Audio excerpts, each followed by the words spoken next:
Hello law students, welcome to Know the Law. Today we discuss about how to become a lawyer after completing 12th and graduation. बहुत से students ऐसे हैं जो अभी 12th में हैं या 12th कंप्लीट कर चुके हैं और कुछ स्टूडेंट्स ऐसे हैं जो ग्रेजुएशन में हैं या फिर ग्रेजुएशन जो है वो कंप्लीट कर चुके हैं एंड अब चाहते हैं कि वो LLB करें, वो लॉयर बने। उनकी जो कन्फ्यूज़न्स हैं वो कैसे LLB कर सकते हैं, वो कैसे लॉयर बन सकते हैं आफ्टर कंप्लीटिंग 12th और ग्रेजुएशन, तो वो कैसे एडमिशन ले सकते हैं, क्या क्राइटेरिया है 12th के बाद जो LLB है वो कैसे कर सकते हैं, क्या 12th के बाद LLB करना अच्छा है या ग्रेजुएशन के बाद LLB करना अच्छा है, क्या ग्रेजुएशन के बाद हम LLB कर रहे हैं तो क्या वो ठीक नहीं है। ऐसा कुछ कंसेप्ट है लोग स्टूडेंट्स के बीच, तो हम आज वो क्लियर करेंगे। Let's start. So there is some steps to become a lawyer in India. That first step is taking admission in law school. ये बहुत ही बेसिक सा कंसेप्ट है, बेसिक सा नॉलेज है कि अगर आपको डॉक्टर बनना है तो आपको मेडिकल स्कूल में एडमिशन लेना होता है। उसी तरह अगर आपको लॉयर बनना है तो लॉ स्कूल में एडमिशन लेना होगा। So there is two ways to taking admission in law schools and two type of courses in law school. Okay, so जो दो तरीके से आप एडमिशन ले सकते हो, which is after 12th and after graduation. तो first of all we look about how to admission in law school after 12th। Okay, so after 12th जो एडमिशन होती है उसे कहते हैं 5 ईयर LLB। कुछ लोग इसे इंटीग्रेटेड LLB भी कहते हैं। तो ये जो 5 ईयर LLB है, इसमें एक मिसकंसेप्शन है या फिर कुछ क्वेरीज हैं स्टूडेंट्स की जो मेरे पास आती हैं, वो ये है कि क्या हम आफ्टर 12th मीन्स जैसे कि हमने 2021 में अपना 12th ख़त्म किया है तो 2022 में हम एडमिशन लेंगे या 2021 में ही हम एडमिशन लेंगे। तो I will give you a small example that वो आपको क्लियर करेगी ये कॉन्सेप्ट कि जो 12th के स्टूडेंट्स हैं वो कैसे एडमिशन ले सकते हैं, तो किस ईयर में वो एडमिशन ले सकते हैं। Okay, just suppose for example आपने 2021 में एडमिशन लिया 12th में। ओके, एंड आप बोर्ड दे रहे हो 2022 में, बोर्ड की एग्ज़ाम जो है 12th की वो 2022 में दे रहे हो, तो आप इसी ईयर LLB की एंट्रेंस एग्ज़ाम आप दोगे। ओके, और इसी ईयर आप एडमिशन लोगे, इसी ईयर जिस ईयर में आप LLB 12th की आप बोर्ड एग्ज़ाम दे रहे हो, उसी ईयर में आपको एडमिशन लेना है LLB में। ओके, सो हाँ, कुछ स्टूडेंट्स ऐसे हैं जो सोच रहे हैं कि नहीं, जो 2022 में मैंने जो अपना बोर्ड दिया है मैं एक साल ड्रॉप करूं, उसे मैं 2023 में मैं जो है वो एडमिशन हुआ LLB में, तो वो कर सकते हैं। दैट इज़ ओके, ठीक है, वो उनके हिसाब से है। बट हाँ, जो कंसेप्ट है वो ये है कि जैसे ही आपने 2021 में एडमिशन लिया, आपने बोर्ड दिया 2022 में, आपको इसी ईयर्स ही एडमिशन लेना है। ओके, सो तो ये एक कॉन्सेप्ट है जो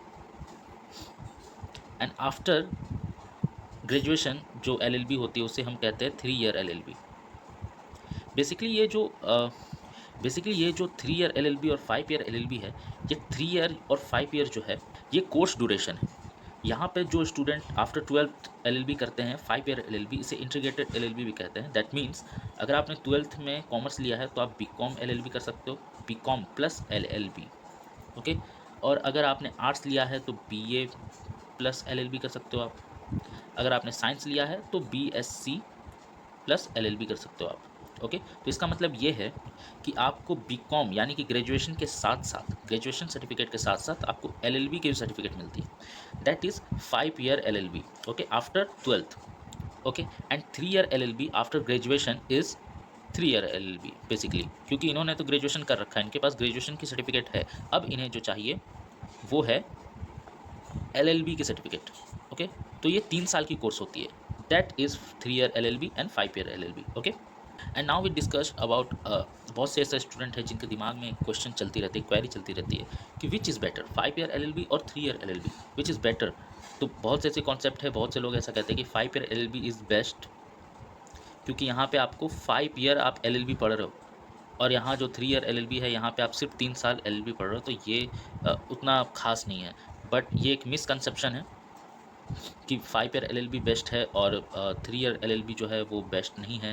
तो ये एक मिसकंसेप्शन है स्टूडेंट्स के बीच में और लोगों के बीच में। तो यहाँ एक ये बिल्कुल एक सिली सा क्वेश्चन है।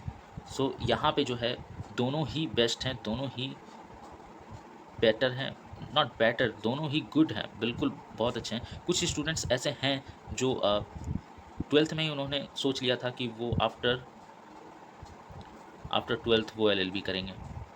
बट कुछ स्टूडेंट्स ऐसे हैं जिन्होंने सोचा नहीं था, या उन्होंने भी ये सोचा था कि हम पहले ग्रेजुएशन करेंगे, चाहे वो बीकॉम हो, बीए हो और बीएससी हो। या कुछ स्टूडेंट्स ऐसे हैं जो प्रोफेशनल डिग्रीज कर रहे हैं जैसे कि बीबीए, तो इसके बाद हम एलएलबी करेंगे। तो वो 3 ईयर एलएलबी के लिए 3 ईयर एलएलबी को चुनते हैं। तो बेटर दोनों के दोनों हैं। हाँ, ये ज़्यादा अब हो गया है कि जो 5 ईयर्स एलएलबी है वो बहुत सी यानी कि यूनिवर्सिटीज़ कॉलेजेस जो है वो अटेम्प्ट करवाती है। 3 ईयर एलएलबी जो है वो बहुत ही कम, बहुत कम नहीं कहूँगा, पर हाँ बहुत से ऐसे यूनी हैं जो 3 ईयर एलएलबी नहीं करवाती है, और बहुत से ऐसे कॉलेजेस हैं जहाँ पे 3 ईयर एलएलबी नहीं होती है। तो ये चीज़ है। बट बेटर ऐसा नहीं है कि 5 ईयर एलएलबी बेटर है और 3 ईयर एलएलबी बिल्कुल भी वर्स्ट है। लेकिन हाँ, ये दोनों ही बहुत अच्छे हैं, आप दोनों में से कुछ भी कर सकते हो। So next is how to become a lawyer after 12th और बीए और बीबीए एलएलबी। ओके, सो जैसे कि मैंने पहले बताया आपको कि आप taking admission in law school. तो लॉ स्कूल में एडमिशन लेने की क्या क्या क्राइटेरिया है। तो पहली जो क्राइटेरिया है वो है 12th तो आपको कंप्लीट करनी ही होती है, बट उसके बाद आपको एक एंट्रेंस एग्ज़ाम देना होता है, दैट इज़ क्लैट। वो आप 12th की बोर्ड के साथ ही दे सकते हो आप, ठीक है। 12th twelfth twelfth board exam जब आपका हो रहा होता है तभी उसके साथ ही आप ये दे सकते हो। ये हर साल होता है, ये हर साल चलता है ये क्लैट का एग्ज़ाम जो है। ओके, एंड बेसिकली जो क्लैट का एग्ज़ाम है वो किस लिए है। क्लैट का एग्ज़ाम जो है एनएलयूज़ के लिए है। एनएलयूज़ मीन्स नेशनल लॉ यूनिवर्सिटीज़, या टॉप नेशनल लॉ यूनिवर्सिटीज़ के एडमिशन्स के लिए क्लैट का जो है वो एग्ज़ाम होता है, common law admission test. Okay, and इसके बाद और भी है जैसे कि DULLB है। ये बेसिकली ये क्या है, ये दिल्ली यूनी जो है, दिल्ली यूनिवर्सिटी, इसकी एंट्रेंस एग्ज़ाम होती है। जो दिल्ली यूनिवर्सिटी, अब दिल्ली यूनिवर्सिटी के अंडर में जितने भी कॉलेजेस हैं वहाँ एडमिशन लेने के लिए आपको DU के एंट्रेंस एग्ज़ाम को देना होता है LLB की। एंड देन उसी तरह महाराष्ट्र के कुछ कॉलेजेस हैं जो LLB कंडक्ट करवाती है, चाहे वो 5 ईयर हो या 3 ईयर LLB हो। तो उसके लिए MHT CET जो एग्ज़ाम है वो देना होता है। एंड अगर ऐसा नहीं है, आप क्लैट का एग्ज़ाम भी नहीं दे पा रहे हो, या फिर आप दिल्ली से बहुत दूर हो, आप नहीं कर सकते, आप महाराष्ट्र से भी दूर हो, आप नहीं कर सकते हो, तो आप ये सोच रहे हो कि आप कैसे कर सकते हो। तो आपके जो स्टेट्स में जो यूनीज़ है यानी कि यूनिवर्सिटीज़ हैं वो भी अपना एक सेपरेट LLB एंट्रेंस एग्ज़ाम लेती है। जैसे कि मैं जो हूँ, मैं बेसिकली वेस्ट बंगाल से हूँ। तो वेस्ट बंगाल में भी कुछ यूनिवर्सिटीज़ हैं जैसे कि BU Burdwan University, CU Kolkata University, KNU Kazi Nazrul University, and MAKAUT भी हैं, बहुत सी यूनिवर्सिटीज़ हैं। तो यहाँ पे भी BU CU KNUs के एंट्रेंस एग्ज़ाम्स होते हैं। इस एग्ज़ाम्स को क्लियर करने के बाद आप किसी भी गवर्नमेंट कॉलेज और प्राइवेट कॉलेज में एडमिशन ले सकते हो, ठीक है। तो ये एक क्राइटेरिया है 12th कंप्लीट करने के बाद में किसी भी लॉ स्कूल में एडमिशन लेने के लिए। Okay, and next is how to become a lawyer after graduation. तो आप ग्रेजुएशन के बाद आप कैसे आप लॉ स्कूल में एडमिशन ले सकते हो। तो that is also similar like after 12th। तो उसमें भी आप क्लैट का एग्ज़ाम दे सकते हो, जहाँ पर आपको NLUs में यानी कि नेशनल लॉ यूनिवर्सिटीज़ के अंडर जो कॉलेजेस आते हैं ऑल ओवर इंडिया में, तो ऑल ओवर इंडिया में ये कॉलेजेस हैं जैसे कि दिल्ली नेशनल लॉ यूनिवर्सिटीज़ हैं और भी हैं। तो वहाँ आपका एडमिशन होता है। DU की जो एंट्रेंस एग्ज़ाम है वो क्लियर करने पे आपको जो है आप DU यानी कि दिल्ली के यूनिवर्सिटीज़ में आपका एडमिशन होता है। और साथ ही साथ आप अगर ये दो नहीं भी कर पाते हो तो आपके स्टेट्स की तो यूनीज़ है ही, आपकी स्टेट्स की यूनीज़ है ही। जैसे कि मैंने बताया कि हमारे यहाँ पे जो यूनीज़ हैं वो है BU है, CU है, KNU है, तो ये सारी यूनिस भी एंट्रेंस एग्ज़ाम लेते रहते हैं। तो आप इस तरह से आफ्टर ग्रेजुएशन भी आप लॉ स्कूल्स में, लॉ कॉलेजेस में आप एडमिशन ले सकते हो। तो second step is getting a degree. That is, getting a degree means not only you get a degree, okay, that is कि ऐसा नहीं है कि सिर्फ आपने 5 ईयर LLB या फिर आपने 3 ईयर LLB जो है वो आपने कंप्लीट कर लिया और कंप्लीट करने के बाद में आपने डिग्री ले ली और आप बन गए लॉयर। ऐसा बिल्कुल भी नहीं है। एक लॉयर और डॉक्टर जो है वो अपने नॉलेज के दम पर ही अपने सोसाइटी में अपना नाम बना पाता है, ओके। तो यहाँ आपको जो है सिर्फ डिग्री होने से काम नहीं चलेगी कि जैसे तैसे भी आपने अपना 5 ईयर और 3 ईयर लॉ स्कूल जो है आपने कंप्लीट किया और आप बन गए लॉयर। तो ऐसा बिल्कुल भी नहीं है। आपको स्टडी जो है वो प्रॉपर्ली करनी होगी। जो भी स्कूल्स में, कॉलेजेस में आपको पढ़ाई जा रही है 5 ईयर LLB में या फिर 3 ईयर LLB में, बेसिकली जो भी आपको पढ़ाया जा रहा है उस पर आपको फोकस करना पड़ेगा, उस पर आपको फोकस करना पड़ेगा, उस पर आपको स्टडी करनी पड़ेगी, उसमें आपको रिसर्चर्स करनी पड़ेगी, ओके। देन और एक चीज़ है, आपको इंटर्नशिप करनी होगी। इंटर्नशिप जो है वो आपको किसी एडवोकेट के अंडर में, okay, high court, lower court और डिस्ट्रिक्ट कोर्ट में, आप किसी के भी अंडर में, या फिर NGOs में, और NGOs में भी आप इंटर्नशिप कर सकते हो। That is must.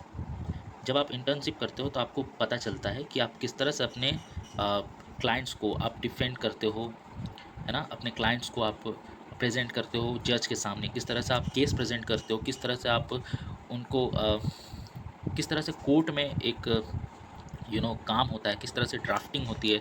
जो ड्राफ्टिंग जो है वो एक लॉयर के लिए, एक लॉ स्टूडेंट्स के लिए बहुत ही ज़रूरी होता है, बहुत ज़रूरी होता है ये सीखना। अगर आपने ये नहीं सीखा तो फिर बर्बाद है आपका ये 5 ईयर और 3 ईयर LLB करना बिल्कुल भी।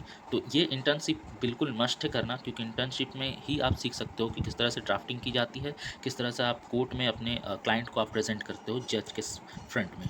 करिकुलर एक्टिविटीज़ तो ये एक्स्ट्रा क्या है, अब क्या इसमें और क्या करना होगा इंटर्नशिप पे। जब आप कॉलेज में होते हो 5 ईयर LLB या 3 ईयर LLB में, तो क्या होता है वहाँ पे एक मूट कोर्ट होता है, ओके। बट इस मूट कोर्ट जो होता है वो आपको एक कोर्ट की तरह ही एक माहौल बनाया जाता है, जहाँ पर आपको केसेस दिए जाते हैं, ओके। वो केस दिए जाते हैं, वहाँ आपको आर्ग्यू करना पड़ता है, आर्ग्यूमेंट करना पड़ता है, ड्राफ्टिंग करनी पड़ती है, ओके। तो इससे आपको पता चलता है कि कोर्ट में किस तरह से आपको प्रेजेंट होना है फ्रंट ऑफ जज, ओके। ये भी करना बहुत ज़्यादा ज़रूरी होता है एक लॉ स्टूडेंट के लिए, जिससे वो सीख सकता है कि कोर्ट में किस तरह से उन्हें प्रेजेंट होना है। And next is and step 3 basically to get a registration with state bar council. जब आप अपनी डिग्री कंप्लीट कर लेते हो, okay, after you getting your LLB degree you can applying for it. जब आप अपनी LLB डिग्री कंप्लीट कर लेते हो, चाहे वो 5 ईयर हो या फिर वो 3 ईयर हो, वो कंप्लीट कर लेने के बाद में आप अपने स्टेट बार काउंसिल में, स्टेट बार काउंसिल मीन्स आपके स्टेट, जैसे कि मैं वेस्ट बंगाल से हूँ, तो मैं West Bengal state bar council में अपना रजिस्ट्रेशन करवाऊंगा। ये ज़रूरी नहीं है आप जहाँ पे भी हो, अगर आप, जैसे कि मैं वेस्ट बंगाल से हूँ बट मैं चाहता हूँ कि मैं दिल्ली की जो बार काउंसिल है, मैं दिल्ली बार काउंसिल के अंडर में अपना रजिस्ट्रेशन करवाऊँ, तो मैं दिल्ली बार काउंसिल के अंडर में अपना रजिस्ट्रेशन करवाऊंगा, ठीक है। After you getting after you doing your registration you get a license, okay. तो ये एक लाइसेंस मिलता है आपको एडवोकेसी का, कि हाँ अब आप प्रैक्टिस कर सकते हो। देन इसके साथ ही आपको एक एनरोलमेंट नंबर मिलता है to practising in the courts, okay. तो आप अपने स्टेट के जहाँ पे भी आपने अपना रजिस्ट्रेशन करवाया है, ओके, जहाँ पे भी आपने अपना रजिस्ट्रेशन करवाया है, जैसे कि मैं वेस्ट बंगाल से हूँ बट मैंने दिल्ली में रजिस्ट्रेशन करवा रखा है स्टेट बार काउंसिल में, तो मैं दिल्ली के किसी भी कोर्ट में, किसी भी इन सेंस की lower court, district court and high court में मैं प्रैक्टिस कर सकता हूँ, okay. Lower court, district court and high court ही मैं दिल्ली में मैं प्रैक्टिस कर सकता हूँ। सुप्रीम कोर्ट में प्रैक्टिस करने की एक अलग क्राइटेरिया है, उसके बारे में हम जो है वो किसी और वीडियो में डिस्कस करेंगे। And step 4 is to all India bar examination. So बहुत से स्टूडेंट्स हैं जो इसे AIBE एग्ज़ाम के नाम से जानते हैं। So that is all India bar examination. So ये एग्ज़ाम कंडक्ट करने के बाद में आप ऑल ओवर इंडिया आप कहीं भी प्रैक्टिस कर सकते हो। ऑल ओवर इंडिया कहीं भी, यानी कि किसी भी स्टेट में आप प्रैक्टिस कर सकते हो as a lawyer, as a advocate. Okay, आप किसी भी कोर्ट में आप प्रैक्टिस कर सकते हो, किसी भी कोर्ट इन सेंस कि आप लोअर कोर्ट, डिस्ट्रिक्ट कोर्ट और हाई कोर्ट,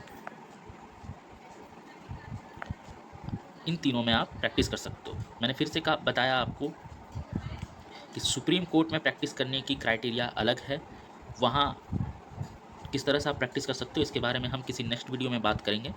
तो ये कुछ स्टेप्स हैं जो हार्ड एंड फास्ट रूल है, सिर्फ इसी स्टेप्स को, इन्हीं 4 स्टेप्स को